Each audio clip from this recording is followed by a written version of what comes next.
Hello guys, welcome to my channel. It's Mansi Bhagat and you're watching Study with Unicorn.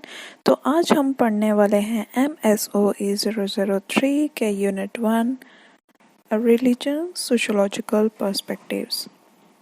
तो ये unit है, इसमें मैं sociology of religion जो है वो मैं स्टार्ट करने वाली हूँ, क्योंकि बच्चों की बहुत ज़्यादा डिमांड आ रही थी कि मैम हमें सोशोलॉजी ऑफ रिलीजन पढ़ाइएगा। तो मैं पहले ही एक चीज़ बता दे रही हूँ कि जो आपके बुक्स में है मैं वही पढ़ाऊँगी। मेरा किसी भी रिलीजियस व्यू को हर्ट करने का बिल्कुल भी मतलब नहीं रहेगा।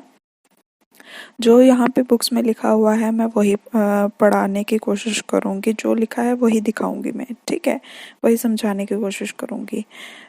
पहले मैं सोशोलॉजी ऑफ रिलीजन इसलिए नहीं पढ़ा रही थी क्योंकि मैं नहीं चाहती थी कि मैं किसी के रिलीजियस व्यू को हर्ट करूँ, इसलिए मैंने वो नहीं पढ़ाया। लेकिन अब क्या है कि बच्चे बहुत ज़्यादा डिमांड कर रहे हैं, तो इसलिए मैं ये स्टार्ट करने वाली हूँ। So if you are liking this video, please like, share and subscribe to my channel। तो ये जो चैप्टर है आपका यूनिट 1 रिलीजन सोशोलॉजिकल पर्सपेक्टिव्स, तो इसमें हम पढ़ेंगे कि रिलीजन का क्या स्कोप रहा है ना। तो और ये भी हम देखेंगे कि इसका नॉलेज की तरफ किस तरीके से इसका प्रोसेस रहा, कौन सी सेकुलर अप्रोचेस रही हैं, इकोनॉमी का और रिलीजन का क्या रिलेशनशिप रहा है, ठीक है, स्टडी ऑफ टोटम्स क्या रहे हैं। तो ये कुछ हम इस पे बात करेंगे। देखो, वर्ड जो है सोशोलॉजी का वो first half of 9th century में जो था वो अपीयर हुआ था, ठीक है। तो उस वक्त क्या हुआ था कि लोगों के ना अंदर एक क्यूरियोसिटी जाग गई थी, ठीक है, हर एक चीज़ को पॉजिटिव और नेगेटिव डायमेंशंस को सोचने की, फील करने की कि हाँ अगर ये ऐसा हुआ है तो क्यों हुआ है। तो बड़ी सारी चीज़ें जो थी वो निकल के आ रही थी। तो क्या हुआ कि जो रिलीजन था वो उतना ही, ऐसा माना जाता है कि रिलीजन उतना ही पुराना है जितना कि ह्यूमन सोसाइटीज़ हैं। तो जो उस टाइम पे जो रिलीजन्स जो हैं, जो उस टाइम पे ज़्यादा वर्ल्ड में माने गए हैं, वो ज़्यादातर देखने को मिले थे एशिया में, ठीक है। और एशिया में ज़्यादातर इज़राइल, चाइना और इन सब की जो थी, इंडिया में तो था ही, वर्ल्ड में इनका ज्यूइश वगैरह क्रिश्चियनिटी तो था ही, बट जो चाइना की अलग से वैरायटी थी, एशिया वालों की अलग से ही इसमें आपको वेरिएशन देखने को मिलता है। तो वो वेरिएशंस हमें कहाँ पे देखने को मिलते हैं? वो जो उन्होंने बुक्स बनाई हुई थी, रिटन टेक्स्ट, ठीक है, कुछ कमेंट्रीज हो गए, कुछ रिचुअल्स परफॉर्म करते थे, तो वहाँ पे हमें ये चीज़ें देखने को मिल जाती थी। तो ये जो कुछ पार्ट्स थे ये रहे हैं ग्रेट सिविलाइजेशंस के, जो हमें हाईलाइट होती हैं, ठीक है। जैसे समझ लो कि अगर हम एग्जांपल लेते हैं अलजेब्रा में, जब हम कैलकुलेशन, आप याद करो जब आप 10th में पढ़ते थे तो कुछ कैलकुलेशंस होती थी, है ना, कि कुछ है, समझ लो कि अगर कोई हस्बैंड है, उसकी एज है, हमें नहीं पता कि क्या एज है, ठीक है, और उसकी वाइफ जो है उससे 4 साल छोटी है, तो बताओ हस्बैंड की क्या एज होगी अगर उसकी वाइफ जो है वो 25 साल की है। तो हम इस तरीके से कैलकुलेशन निकालते थे और फिर हमें जो हस्बैंड था उसकी हमें एज जो थी पता चल जाती थी, है ना, कि जो भी एक प्रेजेंट एज होगी उसकी वाइफ की, उससे वो, मतलब जो प्रेजेंट एज हो उससे वो 4 साल बड़ा है, तो उसमें हम 4+ ऐड कर देते थे। तो बड़े सारे एंथ्रोपोलॉजिस्ट को होते हैं जो कि ह्यूमन के बिहेवियर को, एक इंडिविजुअल के बिहेवियर को समझते हैं, ठीक है। तो एंथ्रोपोलॉजिस्ट का भी कहना था कि ये भी एक अलजेब्रिक एक्सप्रेशन की तरह है। रिलीजन का जो नेचर है वो भी अलजेब्रिक एक्सप्रेशन की तरह है, कि हमें पता ही नहीं है ना, कि वो उसमें कितनी वेरिएशंस आ सकती हैं, ठीक है। तो समझ लो कि हमें इतने तो पता है कि लोग कितने हैं, लेकिन हमें ये नहीं पता ना कि जिसको हमने फाइंड करना है वो क्या है ना। तो एक पर्टिकुलर फिगर नहीं है। तो वही चीज़ इनका कहना था एंथ्रोपोलॉजिस्ट का। तो ऐसी चीज़ें हमें बड़ी देखने को भी मिलती हैं कि कहते हैं ना, भगवान का कोई आकार नहीं है, वो निरंकार है। तो ये चीज़ भी हमें जो था उस टाइम पे देखने को मिल रहा था। तो सोशियोलॉजी ने अटेम्प्ट लिया रिलीजन को समझने के लिए 2 तरीके से। एक तो जो उनको रिटन टेक्स्ट मिलते थे, जिस तरीके से उनकी प्रैक्टिसेस हो रही थी, है ना, जो उनको डाटा मिल रहा था, एक तो इस तरीके से वो अपना रहे थे। दूसरा उनका पर्सपेक्टिव ये था कि जब वो उन्होंने खुद रिलीजन को देखना शुरू किया तो क्या उसमें रिलीजन का क्या रोल रहा सोसाइटी की कॉपरेशन में और कन्फ्लिक्ट में। कॉपरेशन मतलब अगर सोसाइटी अगर यूनाइटेड है, समझ लो अगर सभी हिंदू यूनाइटेड हैं, है ना, तो सभी मुस्लिम्स यूनाइटेड हैं, तो उनके बीच में आपस में कॉन्फ्लिक्ट क्या है। तो अगर एक हिंदू सोसाइटी और मुस्लिम सोसाइटी अगर मिलके रह रही है तो उसमें उनका कॉपरेशन क्या है, तो उसमें रिलीजन कैसा रोल प्ले कर रहा है। तो ये सोशियोलॉजी का एक और पाथ रहा एक रिलीजन को अंडरस्टैंड करने के लिए। तो थियोलॉजी थियोलॉजी का इसमें क्या रोल रहा। थियोलॉजी भी एक सोशियोलॉजी ऑफ रिलीजन था जो कि प्रैक्टिस किया जाता था, ठीक है। और उसमें ये था कि बिलोंगिंग टू एनी फेथ, ठीक है। या तो थियोलॉजी का या तो फेथ वाले होंगे या तो नहीं फेथ। थियोलॉजी बेसिकली अथीस्ट वालों को बोला जाता था। तो ऐसा माना जाता है कि जिन्होंने भी सोशियोलॉजी पढ़ी तो वो ऐसे बोलते हैं कि वो अथीस्ट हो जाते थे, ठीक है। जैसे फॉर एग्जांपल इन्होंने बोला है इमाइल डर्काइम की बात कर दी है, ठीक है। उसमें उसके आगे हम पढ़ेंगे, हम इसमें हम ज़्यादातर इमाइल डर्काइम को पढ़ेंगे, कार्ल मार्क्स को पढ़ेंगे और ये पार्सन को पढ़ेंगे, हम मर्टन को पढ़ेंगे, फिर एमन श्रीनिवास को पढ़ेंगे। तो ये कुछ सोशोलॉजिकल थिंकर्स हैं जिनको हम इसमें पढ़ने की कोशिश करेंगे। बेसिकली सोशोलॉजिकल पर्सपेक्टिव्स यही हैं। तो इसमें जो किंग्सले डेविस हैं उन्होंने बोला कि मैरिज मतलब Kingsley Davis road on marriage through out his life and remained bachelor through out his life. तो उन्होंने हुआ क्या कि उन्होंने मैरिज के ऊपर तो बहुत कुछ लिखा, ठीक है, लेकिन वो पूरी उम्र कंवारे रहे। तो वैसा ही है कि रिलीजन पे बहुत कुछ लिखा लेकिन बाद में वो अथीस्ट हो गए, है ना। तो डरकाइम का भी कुछ ऐसा ही हाल था। तो ये एक तरह के सेकुलर एंटरप्राइज है ये जो रिलीजन है, ऐसा सोशोलॉजिस्ट बोलते हैं। मैं नहीं बोल रही गाइस, मैं पहले बता दे रही हूँ कि जो यहाँ पे है मैं वही पढ़ा रही हूँ। मेरा किसी के रिलीजियस व्यू को हर्ट करने का मतलब बिल्कुल भी नहीं है। तो इंडिया में भी आगे उन्होंने बात की थी कि इंडिया में भी बहुत सारे रिलीजन्स हैं, ठीक है। उनका डिफरेंट डिफरेंट स्कोप है, डिफरेंट डिफरेंट अंडरस्टैंडिंग है, डिफरेंट रिचुअल्स हैं, है ना। वही रिचुअल्स और डिफरेंट सोसाइटीज़ जो हैं हमें अराउंड द वर्ल्ड भी मिलती हैं, है ना। तो उसमें भी उन्होंने कुछ स्टेटमेंट्स दी जिससे सोशियोलॉजी ऑफ रिलीजन की कुछ स्टडी हुई। जैसे इस्लाम में उन्होंने बोला कि इस्लाम में भी कुछ टीचिंग्स जो हैं वो सेंट्स और फेथ के ऊपर दी हुई हैं, है ना। और शिया का अलग से मेजॉरिटी है ईरान में। फिर आत्मान और परमात्मा की भी जो है कुछ डायरीज में आत्मा और परमात्मा की भी बात की हुई है कुछ रिलीजन्स में। गुरुद्वारा जो है वो एक इम्पोर्टेंट इंस्टीट्यूशन है सिख के लिए, सिख कम्युनिटी के लिए, ठीक है। और कहीं रिलीजन्स में जो है प्रीस्ट जो है वो एक यंग मैन और वुमेन को एक हस्बैंड और वाइफ का जो है एक ओहदा प्रोवाइड करते हैं, है ना, एक स्टेटस प्रोवाइड करते हैं आफ्टर द सेरेमनी, ठीक है। और उसके बाद ये भी माना जाता है कि जो कैथोलिक हैं उनमें सुसाइड रेट कम है as compared to the protestant. Protestant कौन थे, जो ये मानते थे कि वर्क ही क्या है, वर्शिप। तो ये कुछ रहा है। अब जो ये मैंने कुछ पॉइंट्स बोले हैं, लाइक इस्लाम के ऊपर मैंने बोला है, आत्मा और परमात्मा का बोला है या प्रीस्ट का बोला है, तो ये बेसिकली रिलीजन पे थे। लेकिन जो मैंने बात की है शिया के ऊपर और जो मैंने बात की है ये गुरुद्वारे पर और कैथोलिक के ऊपर, ये सोशोलॉजी ऑफ रिलीजन ने स्टेटमेंट्स दी हैं, ठीक है। पहले स्टेटमेंट्स रिलीजन्स में है और दूसरी जो है सोशोलॉजी ऑफ रिलीजन ने स्टेटमेंट दी है। अब हम बात करेंगे scope of religion. Scope of religion का क्या आता है।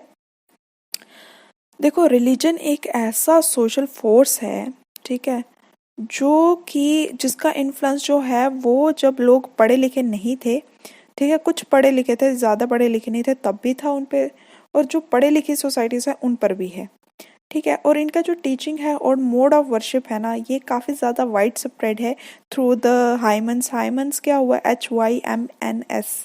हाइमन्स होते हैं मंत्र, ठीक है, एंड पोइटिक एक्सप्रेशन जो हम आरती गाते हैं। तो ये कुछ जो है मतलब इस तरीके से जो थी टीचिंग्स और मोड ऑफ वर्शिप्स जो है रिलीजन की जाती थी। जैसे कुछ कथाएं हो गई है ना, कुछ पोइट्रीज होगी, जैसे नानक कबीर है ना, इन सब की पोइट्रीज होगी। तो उन्होंने इनका ऐसा मानना था कि एंशियंट टाइम में जो श्रुति और स्मृति जो ट्रेडिशन था उससे क्या होता है, ऐसा लग गया कि ज़िंदगी जो है वो कुदरत के बिल्कुल क्लोज आ गई है। देखो, रिलीजन और साइंटिफिक थिंग्स, ये दोनों, science and religion, they are totally different things. Religion nature को डिफरेंट तरीके से देखता है और साइंस नेचर को डिफरेंट तरीके से देखती है। ठीक है, एंड ये चीज़ को तुम लोगों को समझने की ज़रूरत है। और ग्रीक और इंडियन थिंकर्स जो थे उनका एक अलग ही वो था, स्टेटमेंट था नेचर को लेकर, है ना। उनका ये था कि जो सन मून है, मतलब लोग खुद ही बोलते थे कि हाँ भाई हम सूरज से ओरिजिनेट हैं, हम मून से ओरिजिनेट हैं, हम फायर से ओरिजिनेट हैं, ये हमारे एंसेस्टर्स हैं, है ना। तो ये रिलीजन उनको बताता था। उसके बाद टोटम की हम बात करते हैं। देखो, कुछ ट्राइबल कम्युनिटीज़ होंगी जो टोटम से उनका जो रिलीजन है वो टोटम का नाम दिया है। Totem, what is totem?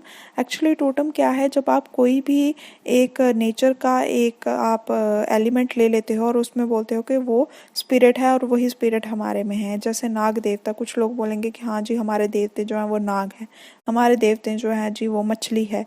ठीक है, तो ये क्या है, ये it is a mode of religion जिसको हम टोटम बोलते हैं। ठीक है, तो फिर उसके बाद इस तरीके से जो है रिलीजन का एक अलग ही डिफरेंट डिफरेंट एरिया में डिफरेंट डिफरेंट डायमेंशन पे स्कोप रहा। ठीक है, बहुत सारी डिस्कशंस जो हैं वो इसमें निकल के आई। बहुत सारी टेक्स्ट को इंपोर्ट और एक्सपोर्ट किया गया है ना। जो बंदा यहाँ से बाहर गया होगा उसने जाके अपनी टीचिंग्स को जो है वो स्प्रेड आउट किया होगा। लोगों ने कुछ ने माना होगा, कुछ ने नहीं माना होगा। तो यही फॉर्म में उन्होंने ज़्यादा चीज़ों को फॉर्मल करने के लिए उन्होंने स्कूल्स, मदरसे, आश्रम जो हैं वो खोलने शुरू किए। ठीक है, ताकि जो लोग हैं, कुछ sections of the society, some sections of the society, उनको नॉलेज प्रोवाइड हो। ठीक है, और कुछ जो है वो कैरी आउट कैरियर्स भी बनाने हैं, है ना। जैसे पंडित्स हैं तो वो पहले पंडित को ही देते थे ताकि वो आगे जाके गुरु बने, है ना। लेकिन उनको जो राजा महाराजा थे उनकी एजुकेशन डिफरेंट थी। तो ये कुछ रिलीजन का एक अलग ही मोड जो था वो हमें देखने को मिलता था। वही मैंने आगे बात बता दी कि जो मेथड्स ऑफ रीजनिंग है साइंसेस को लेकर, जो नेचर के, वो टोटली डिफरेंट है, वो रिलीजन से बिल्कुल ही डिफरेंट है। ठीक है, और उसके बाद जो उन्होंने काफ़ी ज़्यादा ना ये सोशोलॉजी ऑफ रिलीजन में जो डरकाइम है उन्होंने एक ना पर्टिकुलर एक सॉलिडेरिटी के ऊपर बात की है। मैकेनिकल सॉलिडेरिटी क्या होता है, ऑर्गेनिक सॉलिडेरिटी क्या होता है। Solidarity means unity. अगर एक ग्रुप ऑफ पीपल कहीं पर रह रहे हैं तो वो क्या है, सॉलिडेरिटी में है वो। ओके, तो अब हम पढ़ेंगे आगे प्रोसेस ऑफ नॉलेज। तो प्रोसेस ऑफ नॉलेज में उन्होंने किसकी बात की थी कि देखो, रिलीजन में एक अलग ही थ्योरी है कि हमें लाइफ कैसे मिली। साइंस का एक अलग थ्योरी है। तो वही प्रोसेस और वहीं से ही नॉलेज का प्रोसेस जो है वो स्टार्ट हो जाता है ना। तो प्रोसेस ऑफ नॉलेज यहाँ पे क्या था कि life began to develop around along with various dimensions। ठीक है, with increasing division of labor and specializations।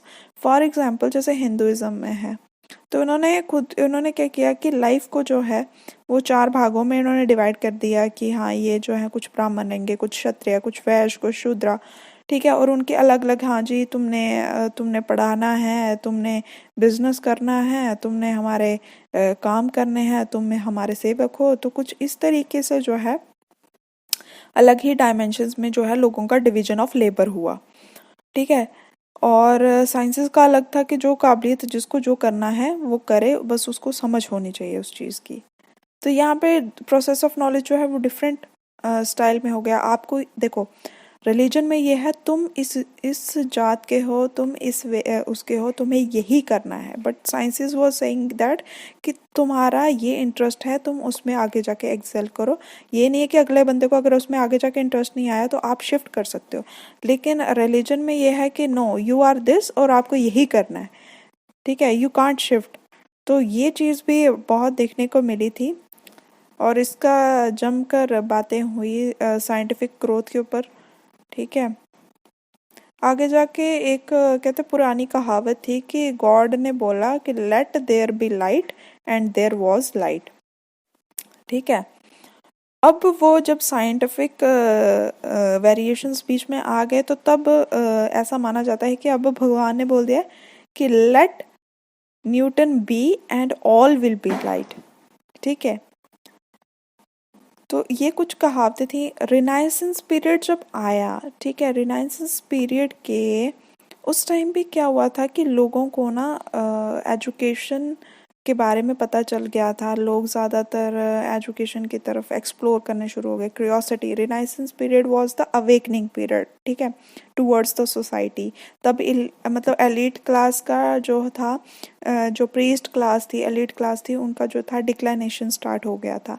तो उस टाइम में क्या था, लोग बड़े ज़्यादा पढ़ने शुरू हो गए थे। पेंटिंग्स, आर्ट एंड क्राफ्ट्स, इसमें जो था नेचर की जो एग्जैक्ट फॉर्म थी उसको वो डिपिक्शन होती थी कि हाँ नेचर ऐसी नहीं ऐसी है। एक कॉमन मैन की क्या प्लेस है वो हमें जो थी वो रिनाइसेंस पीरियड में जो था वो दिखने शुरू हो गया था। उस टाइम पे क्या हुआ था कि जो किंग्स के राइट्स थे वो बहुत ज़्यादा कम हो गए थे। Renaissance period was the awakening period. Awakening हो गया कि आपको सडनली कुछ ऐसा मोमेंट होता है कि आपको अवेकनिंग आ जाती है, आपको पता चल जाता है कि नहीं ये हमें बेवकूफ़ बना रहा है, ये अंधविश्वास है, ऐसा कुछ नहीं है। तो बड़े सारे सोर्स जो थे नॉलेज के सिर्फ ये प्रीस्ट तक लिमिटेड नहीं रह गए थे रिनाइसेंस पीरियड के बाद। उसके बाद क्या हुआ था कि बहुत ज़्यादा जो थे सेमिनार्स होने शुरू हो गए, मिशन कंट्रोल्ड इंस्टीट्यूशंस आ गए, इंसाइक्लोपीडियाज आ गए, ठीक है, जिसमें बहुत सारी डिफरेंट नॉलेज जो थी वो लोगों को हाईलाइट हो रही थी और लोग पढ़ रहे थे। और उस टाइम पे ऐसे भी माना जाता है कि रिनाइसेंस पीरियड में बहुत ज़्यादा स्कॉलर्स वगैरह जो थे वो एकदम हाईलाइट होने शुरू हो गए, मतलब स्कॉलर्स का जो काम था वो दिखने शुरू हो गया, ठीक है। उसके बाद जो कहते हैं ना इंसानियत जो थी वो, इंसानियत उस टाइम पे become the centre of the world, centre of the universe, okay. तो उस टाइम पे क्या था, man is the main measure of all things grew as a currency, okay. तो उस टाइम भी क्या था कि नॉलेज इतनी ज़्यादा थी कि जो मतलब मैन वाज, मतलब उस टाइम पे ये था कि आदमी की जो थी वो कदर बहुत ज़्यादा हो गई थी ह्यूमन लाइफ की, ठीक है। एक्सप्लॉयटेशन जो था वो एक्सप्लॉयटेशन मतलब before the renaissance period exploitation इतना हाई हो गया था कि ह्यूमन मैन लाइफ की कोई कदर ही नहीं थी। बट रिनाइसेंस पीरियड के बाद जो थी वो चीज़ जो है वो दिखने शुरू होगी। लोगों का जो एक आइडिया है टूवर्ड्स द गॉड वो कंस्ट्रक्ट होने शुरू होगा कि किस तरीके से जो गॉड है लाइफ में आया, कैसे लाइफ चेंज हुई, रिलीजन कैसे कंस्ट्रक्ट हुआ, है ना। तो ऐसा माना जाता है, उनका कहना है कि भगवान भी एक आदमी का बनाया हुआ एक सोशल कंस्ट्रक्ट है, ठीक है। मतलब जैसे हमने अगर कोई चीज़, जैसे आज आपके हाथ में फ़ोन है, टीवी है ना, तो ये भी क्या है, एक सोशल कंस्ट्रक्ट है। उसी तरीके से गॉड भी एक आदमी का ही बनाया हुआ एक थॉट है, ठीक है। और उसके बाद में अब देखते हैं हम सोसाइटी का और रिलीजन का दोनों का क्या रिलेशनशिप है। इसका 3 डायमेंशंस बताए हैं।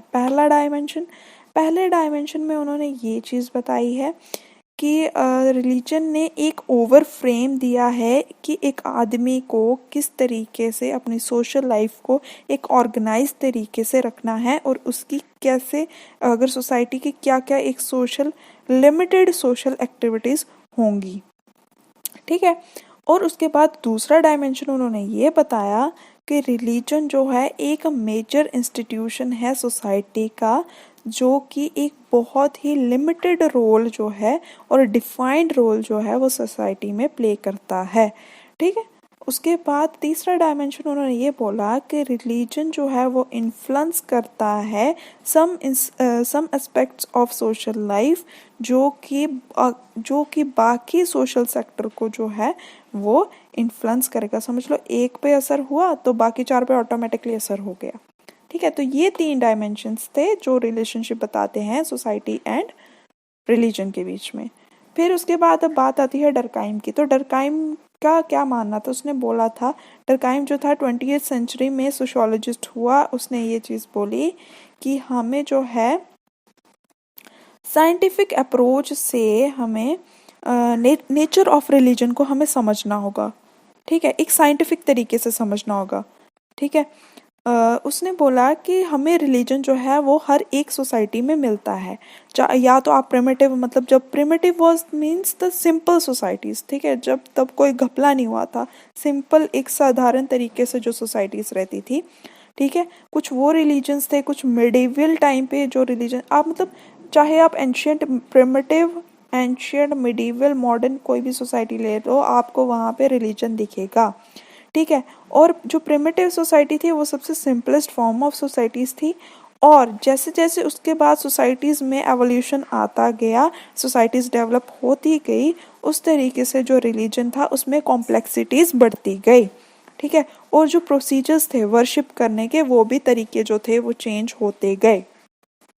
ओके, फिर उसके बाद डरकाइम, उसके बाद जो एलिमेंट्स थे, है ना, उन्होंने क्या बोला, डरकाइम बोल रहे थे कि भाई ठीक है, माना कि हमें सोसाइटी जो है इतनी देर से जो है रिलीजन में चल रही है, मतलब रिलीजन आपको दिख रहा है, तो हम उसको, उनकी कुछ प्रॉपर्टीज़ को हम स्टडी करेंगे, है ना, कुछ एलिमेंट्स को स्टडी करेंगे। उन्होंने बोला कि ये मतलब जिस तरीके, जैसे कोई एक तरह का एक सोशल इंस्टीट्यूशन होता है, ठीक है, और उसकी एक बड़ी सारी एलिमेंट्री फॉर्म होती है, ठीक है, वैसे ही प्रिमिटिव सोसाइटी की ये एक, the primitive society contain the most elementary form of social life. ठीक है, religion is such a society will then provide the elementary form of institution. ये भी प्रिमिटिव सोसाइटी का एक बड़ा ही बहुत बड़ा एक इंस्टीट्यूशन जो है वो रहा है। ठीक है, डरकाइम ने, मेरी बात सुनो, डरकाइम ने बोला था कि हम रिलीजन को पढ़ेंगे लेकिन उसको साइंटिफिक तरीके से जो है हम स्टडी करेंगे।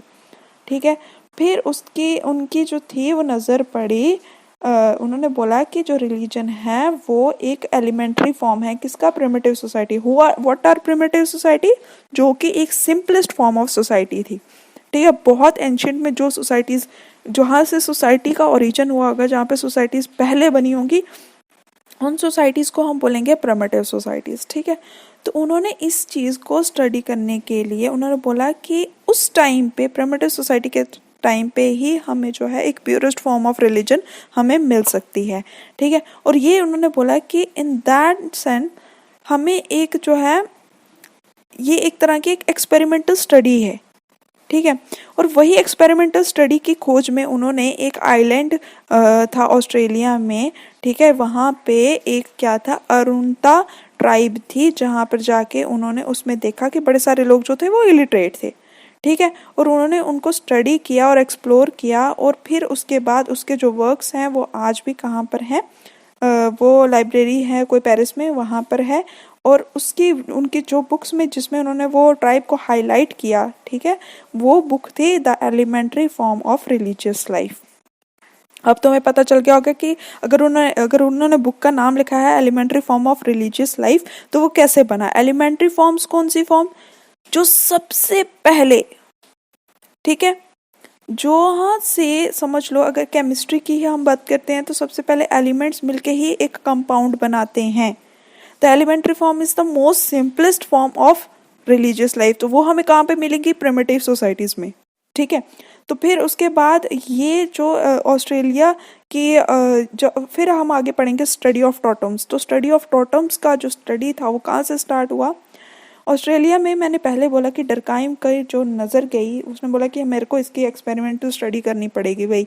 तो फिर उन्होंने क्या किया कि वो ऑस्ट्रेलिया के आइलैंड में गए, वहाँ पे उनको अरुणता, ARUNTA, अरुणता ट्राइब मिली, और वहाँ पे उन्होंने उसको स्टडी किया। उन्होंने देखा कि हर उधर के जो लोग थे वो एक टोटमिक सेंस में जो थे लाइफ को जी रहे थे। उनको लग रहा था कि हर एक बंदे के अंदर जो है डिफरेंट स्पिरिट्स हैं, या वो एनिमल्स की होंगी या वो प्लांट्स की होंगी, ठीक है। और वो उस तरीके से ही एक्ट करते थे। उनका कुछ रिचुअल्स होंगे ना, तो उसी तरीके से एक्ट करते थे, उसी तरीके का उनका म्यूजिक होता था, ठीक है। वो डांस करते थे और उनको ऐसे फील होता था कि उस म्यूजिक और डांस करते करते ही उनमें जो है वो स्पिरिट आ जाएगी। तो वो एक टोटमिक फॉर्म था जिनको उन्होंने स्टडी किया। तो उन्होंने बोला कि यही एक जो है एक प्रिमिटिव फॉर्म ऑफ हमें रिलीजन जो है वहाँ से हमें मिलता है। तो उन्होंने बोला कि एक नॉर्मल कंडीशन में जो ट्राइब है वो खुद को एक स्पिरिट की फॉर्म में जो है खुद को एग्जिस्ट करती है। फिर उसके बाद उन्होंने बोला कि the feeling of the group as a collection of people heightened the idea and the sense of belongingness to a common totem। वही मैंने बोला कि वहाँ पे क्या हुआ, जैसे समझ लो किसी बंदे में वो बोलता है मेरे में ना स्नेक की स्पिरिट है, ठीक है। मेरे एंसेस्टर जो हैं वो स्नेक हैं। तो वहाँ पे बड़े सारे लोग हैं जिनके एंसेस्टर जो हैं वो स्नेक होंगे। तो वो एक प्रॉपर सॉलिडारिटी के ऊपर जो है वो काम जो था वो चले जाता था, ठीक है। तो वहीं से इनका मैकेनिकल सॉलिडारिटी, ऑर्गेनिक सॉलिडारिटी का जो कॉन्सेप्ट है डुर्काइम का, वो वहाँ से निकल के आता है, ठीक है। उनकी सेलिब्रेशंस भी जो थी वो उस तरीके से थी। फिर तब उन्होंने बोला कि रिलीजन जो है वो टाइम टू टाइम जो था उनका जो कॉम्प्लेक्स करेक्टराइजेशन जो थी वो गॉड की जो थी वो दिखने शुरू हो गई, लेकिन वो प्रिमिटिव सोसाइटी में नहीं दिखी। फिर उन्होंने बोला कि जो कहते हैं कि डरकाइम भी इस चीज़ को नहीं मानते हैं कि जो रिलीजन है वो एक गॉड का एसेंशियल कंपोनेंट है, ठीक है। मतलब रिलीजन, गॉड जो है वो रिलीजन का एक एसेंशियल कंपोनेंट है, वो डरकाइम नहीं मानते, ठीक है। और ये चीज़ जो है उन्होंने एक बुद्धिज़्म के सपोर्ट में भी उन्होंने ये चीज़ बोली थी, ठीक है। उन्होंने ये बोला था कि रिलीजन जो है वो सोसाइटी की सोल है, और वो क्या करता है सोसाइटी को एक इंटीग्रेटिव फंक्शन काम मतलब इंटीग्रेटेड मतलब मिलजुल के सॉलिडारिटी फंक्शन करने पे मजबूर करता है, और ठीक है। और यही एक सिंपलेस्ट रेफरेंस पॉइंट है एक सिंपल सोसाइटी का, ठीक है। उस उनके रिलीजन में गॉड का, वो गॉड को नहीं मानते हैं, बट स्टिल दे थिंक कि there is a religion but there is a no God, ठीक है। इस चीज को समझ लो, क्योंकि उनकी तरफ से जब टोटम था, टोटम में वो स्पिरिट्स वगैरह वो का कॉन्सेप्ट दिखा कि हाँ भी चीज स्पिरिट वगैरह है, तो वो उस चीज को भी वो रिलीजन कह रहे थे। तो फिर उसके बाद उन्होंने क्लैरिफाई किया बाद में जाके कि रिलीजन जो है वो भी एक बॉडी ऑफ नॉलेज प्रोवाइड करता है लोगों का कि चीज़ों को जानने के लिए, ठीक है।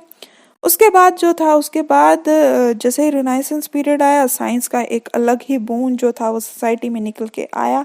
उन्होंने बताया कि नेचर को जो है हम किस तरीके से हम देख सकते हैं, ठीक है।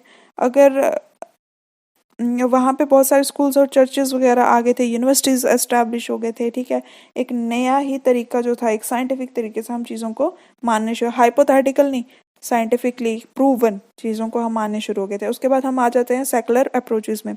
सेकुलर अप्रोचेस में क्या हुआ था कि 19th सेंचुरी में यूरोप में क्या हुआ था कि यूरोप में मिसट्रस्ट हो गया था ज्यूस के साथ, ठीक है।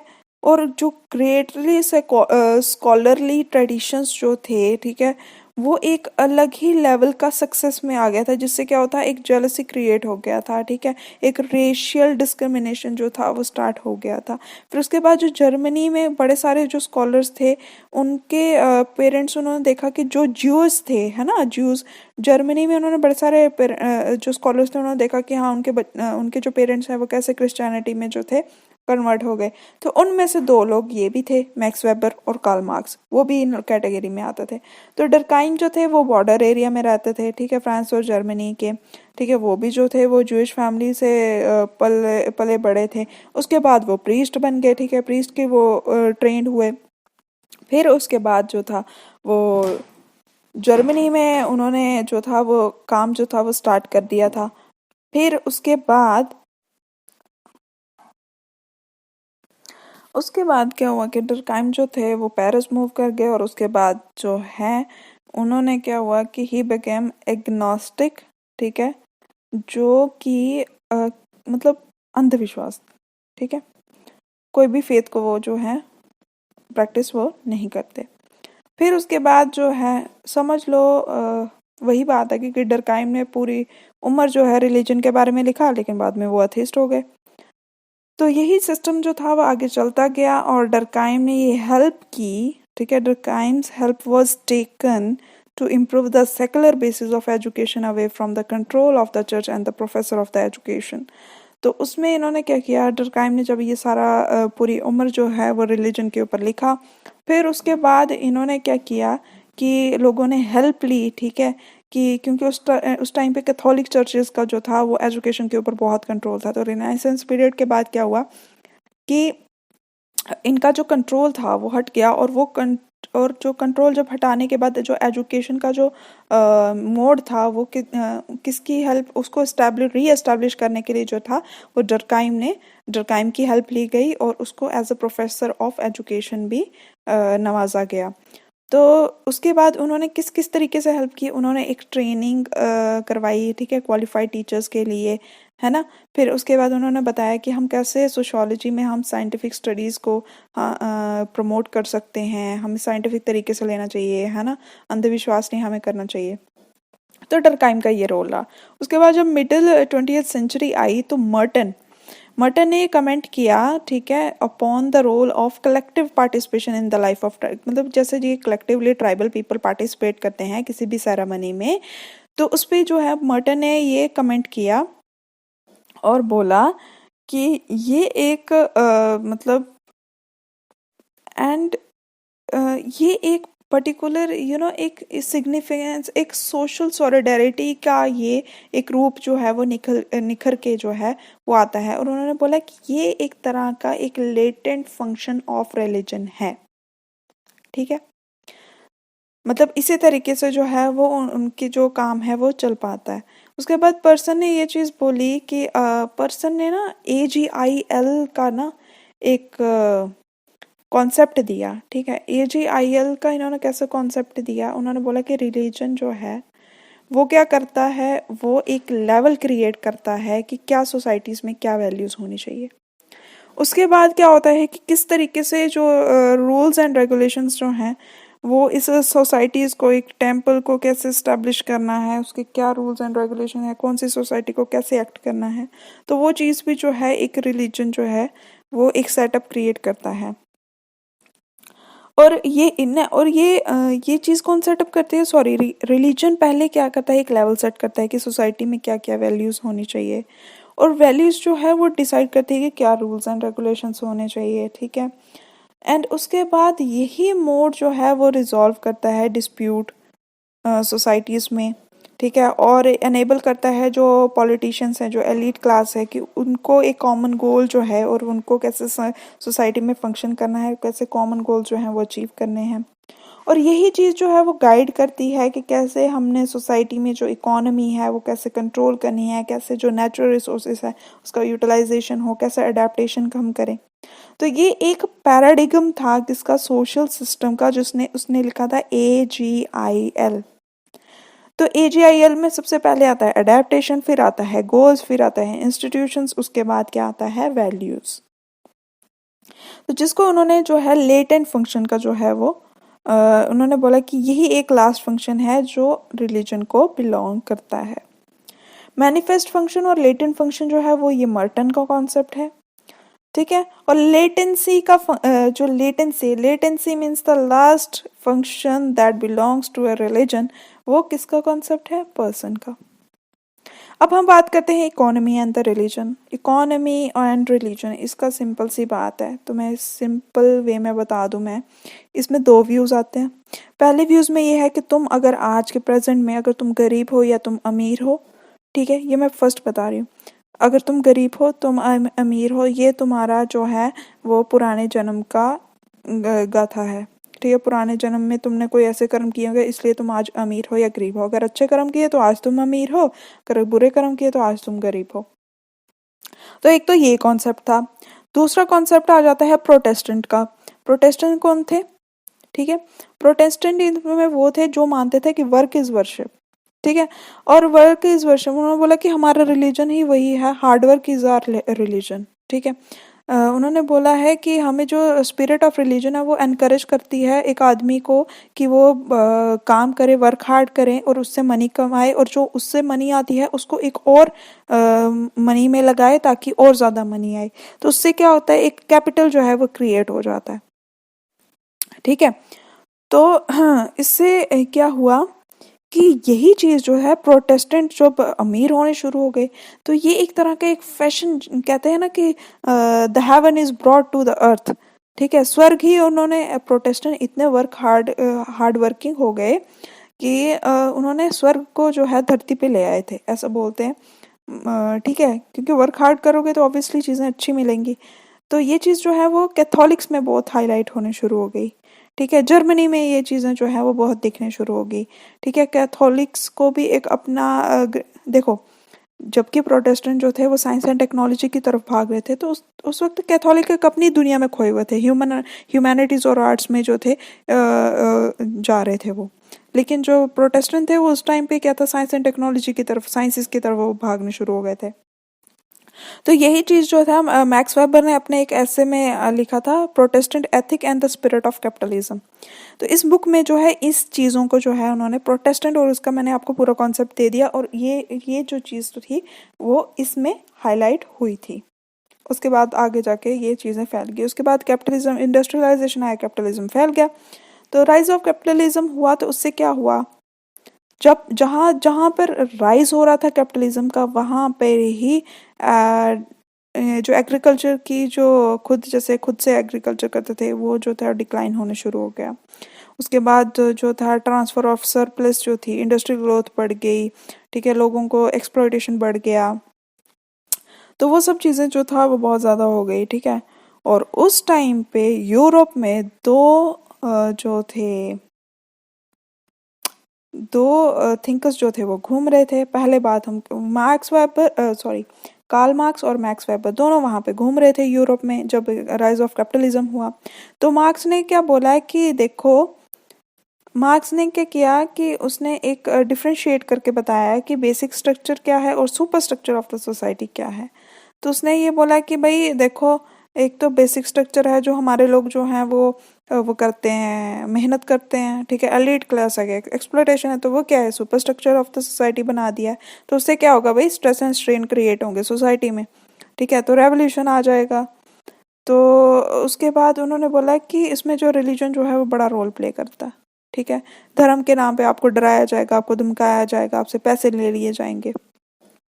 कहता है ऐसा इसका मानना है कि मार्क्स का, उन्होंने बोला कि ऐसा हमें जगन्नाथपुरी में, उड़ीसा में जो जगन्नाथपुरी है, कहते वहाँ पे हमें देखने को मिला कि उसमें हमें ये चीज़ देखने को मिली कि जो मतलब एक मार्क्स का कहना था कि ये एक जो रिलीजन है ना वो एक ओपियम की तरह, एक अफीम की तरह है, ठीक है।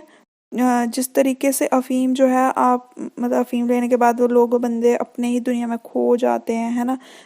तो उसी तरीके से रिलीजन है, रिलीजन में भी इंसान आगे जाके खो जाता है, उसको एक प्रॉपर एक मेंटल कंस्ट्रक्ट जो है वो नहीं मिल जाता है।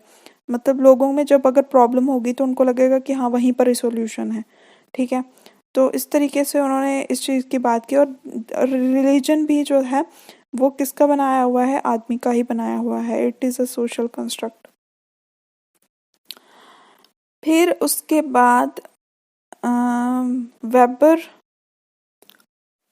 हाँ, उसके बाद फिर वेबर ने भी इन चीज़ों को जो है इस्टेब्लिश करने की कोशिश की, और इसका एक बहुत ही यूनिक पोजीशन रहा है, ठीक है। वेबर का, उसने बोला कि ऐसा नहीं है, ठीक है।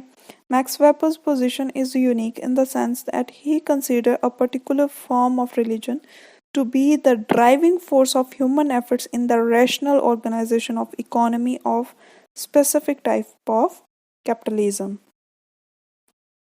उसके बाद आ जाता है जीएस खुरे। जीएस खुरे ने कास्ट, क्लास एंड ऑक्यूपेशन में उन्होंने बोला कि भाई ये जो आप डिफ्रेंसिएशन जो देख रहे हो ना, ये तो थ्रू आउट द एजेस जो है चलता आ रहा है।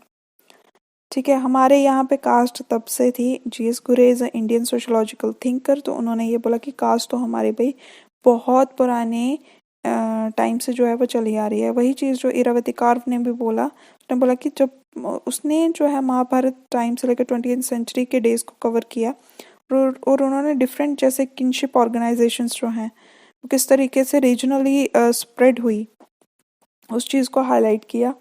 फिर उसके बाद जीएच हर्टन ने एक बुक लिखी थी कास्ट इन इंडिया, तो उसमें उन्होंने प्री आर्यन का क्या इन्फ्लुएंस रहा हिंदू सोशल ऑर्डर के ऊपर उसके बारे में बताया है। उसमें बताया कि जो शिवाजी हैं, शिव जी उन्होंने वो कैसे एक ट्रिनिटी का एक इम्पॉर्टेंट पार्ट बन गए, कैसे एक अवतार बन गए, बुद्धा कैसे अवतार बने, तो इन चीज़ों के बारे में लिखा है।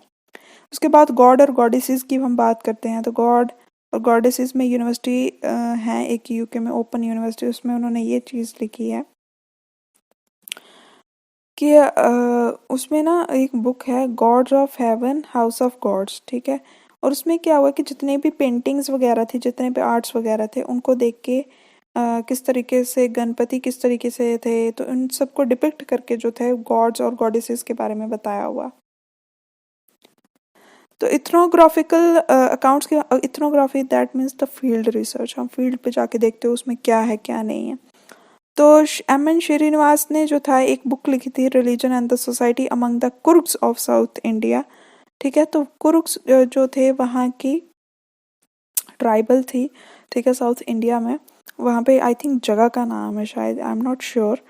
तो रिलीजन एंड सोसाइटी वहाँ पे लिखा था, वहाँ पे ना एक कॉन्सेप्ट इन्होंने यहाँ से निकल के आया था कुर्ग से, religion and society among the वहाँ पे उन्होंने एक हाईलाइट किया था एक कॉन्सेप्ट को, जिसको हम बोलते हैं द प्रोसेस ऑफ संस्कृताइजेशन, ठीक है। संस्कृताइजेशन क्या हुआ कि जब आप लोअर कोई ग्रुप है, ठीक है, वो अडेप्ट कर लेता है बड़े ग्रुप के कुछ कल्चर को, कुछ रिचुअल्स को, कुछ बिहेवियर को अडेप्ट करके वो बोलता है कि हाँ भी हम भी वो चीज़ बन गए हैं, ठीक है। क्योंकि उनका एक लेवल कम होता है, जैसे समझ लो कि ब्राह्मण्स के जो रिचुअल्स हैं और उनके सबको एक लोअर कास्ट के बंदे जो हैं वो सारा कुछ अडॉप्ट कर ले, जिस तरीके से वो जनेऊ वगैरह पहनते हैं वो पहन ले, तो कौन आइडेंटिफाई कर पाएगा, है ना।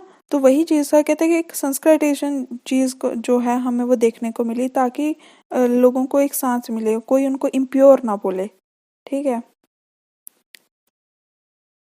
तो ये चीज़ थी। एंड हाँ, और एक बहुत ही इम्पोर्टेंट कॉन्सेप्ट था यहाँ पे, मैरियट ने दिया था, मैरियट ने ना एक कॉन्सेप्ट दिया था यूनिवर्सलाइजेशन। तो यूनिवर्सलाइजेशन का क्या मतलब होता है कि जब एक लोकल डीटी जो है वो पूरे ग्लोब में फैल जाए, ठीक है। उन्होंने दो कॉन्सेप्ट दिए थे, एक पैराडोलाइजेशन और एक यूनिवर्सलाइजेशन। तो यूनिवर्सलाइजेशन क्या हुआ कि एक लोकल डिटी है, समझ लो एक एरिया का कोई लोकल बाबा है, तो वो पूरे इंडिया में उसके प्रचार होने शुरू हो जाए, ठीक है। तो वो क्या हो गया, यूनिवर्सलाइजेशन हो गया। एक पैराडोलाइजेशन हो गया कि बहुत ज़्यादा पहले फेमस था, उसके बाद बिल्कुल एक लोकल शेप ले ली, ठीक है। तो यही था अभी के सोशोलॉजिकल पर्सपेक्टिव्स में, ठीक है। So thanks for watching.